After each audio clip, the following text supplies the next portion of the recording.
dan pembinaan Dayak Kota Lusmawe serta seluruh para jajaran kepala dinas Kota Lusmawe, ketua panitia, hadirin dan hadirat yang berbahagia.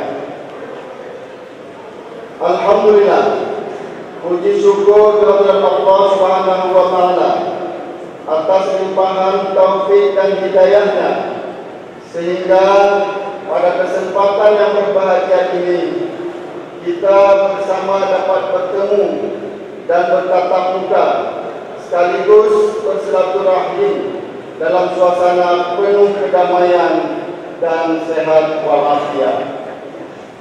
Salawat beserta salam kita sampaikan kepada junjungan Nabi besar Muhammad sallallahu alaihi wasallam beserta keluarga, sahabat dan kita umatnya hingga akhir zaman. Sebelumnya, atas nama Kepala Pemerintahan Aceh, saya menyambut baik dan memberikan apresiasi atas dilaksanakannya Musyawarah Ulama se-Aceh yang diselenggarakan oleh Yayasan As-Saudiyah Al-Waliyah Al-Khalidiyah ini. Mudah-mudahan kegiatan ini dapat menghasilkan rekomendasi penting dan strategis sebagai rujukan dalam menguatkan implementasi syariat Islam di Aceh ke depan. Hadirin yang berbahagia, keberadaan ulama dalam kehidupan masyarakat Aceh memiliki peran yang amat penting, tidak hanya sebagai pemimpin untuk urusan keagamaan, tapi juga dalam berbagai aktivitas masyarakat. Ulama sebagai pewaris para nabi merupakan sosok yang dapat membimbing sikap dan perilaku masyarakat. Oleh sebab itu, penguatan ulama penting untuk terus ditingkatkan sehingga segenap potensi yang dimiliki ulama Aceh dapat bersinergi dengan pemerintah untuk menjadikan iman dan takwa sebagai landasan mewujudkan kesejahteraan rakyat. Iman dan takwa adalah dua kata penting yang merupakan landasan atau sumber energi dalam segenap dinamika kehidupan bermasyarakat di daerah kita ini.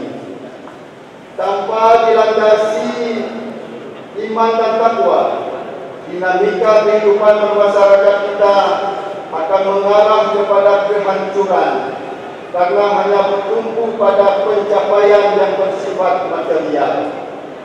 Tapi jika dilandasi nilai iman dan takwa yang kuat, niscaya kita akan mencapai keberhasilan seutuhnya, moral dan spiritual. Berkenaan dengan hal itu, saya senantiasa mengharapkan adanya sinergi dan soliditas antara ulama dan umarah beserta seluruh pilar pembangunan yang ada di daerah ini, sehingga upaya kita untuk mewujudkan tatanan kehidupan yang lebih baik dapat tercapai sebagaimana yang kita harapkan. Dalam hal ini, saya juga mengharapkan agar penekanan iman dan takwa ini juga difokuskan kepada generasi muda, sebab mereka inilah calon pemimpin masa depan yang kelak akan menentukan baik buruknya arah pembangunan di negeri kita ini. Itu sebabnya syariat Islam harus kita dorong menyentuh ke segala sisi kehidupan masyarakat agar mampu menjadi benteng bagi masyarakat Aceh untuk menjaring segala pengaruh luar sebagai dampak dari globalisasi. Sejalan dengan semangat itu, maka langkah efektif harus kita rancang dengan baik sehingga pembinaan yang dilakukan efektif dan tepat sasaran. Untuk itu, kami sangat berharap kiranya para alim ulama Aceh jangan pernah berhenti melakukan revitalisasi nilai-nilai keagamaan agar terwujud secara utuh dalam kesalehan spiritual maupun sosial.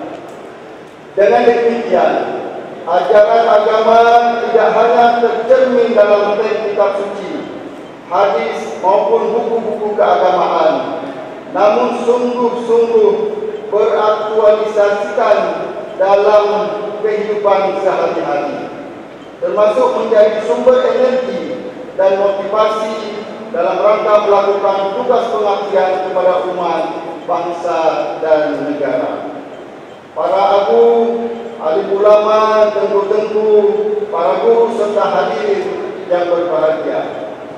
Akhirnya kami mengajak para alim ulama, mari kita terus memperkuat ukhuwah Islamiyah. Kita persatukan hati dan satukan gerak langkah kita untuk membangun yang lebih baik lagi di masa depan. Hari ini dan masa depan butuh dukungan dan doa dari para ulama. Saya selaku Kepala Pemerintahan Aceh senantiasa mengharapkan nasihat dan tausiah dari para abu dan tengku-tengku sekalian dalam memimpin Aceh ini, sehingga kita sama-sama berikhtiar, bekerja keras, bahu-membahu membangun Aceh menuju baldatun thayyibatun wa rabbul ghafur. Amin amin ya rabbal alamin. Hadirin yang berbahagia, demikian beberapa hal yang dapat saya sampaikan pada kesempatan ini. Saya ucapkan selamat mengikuti muzakarah kepada semua peserta. Semoga kerja keras kita dalam membangun dan mendidik generasi muda Aceh mendapat ridha dan bimbingan dari Allah Subhanahu wa taala. Wallahu muwaffiq ila aqwamit thariq. Wassalamualaikum warahmatullahi wabarakatuh. Gubernur Aceh bertanda Insinyur Haji Nova Iriansyah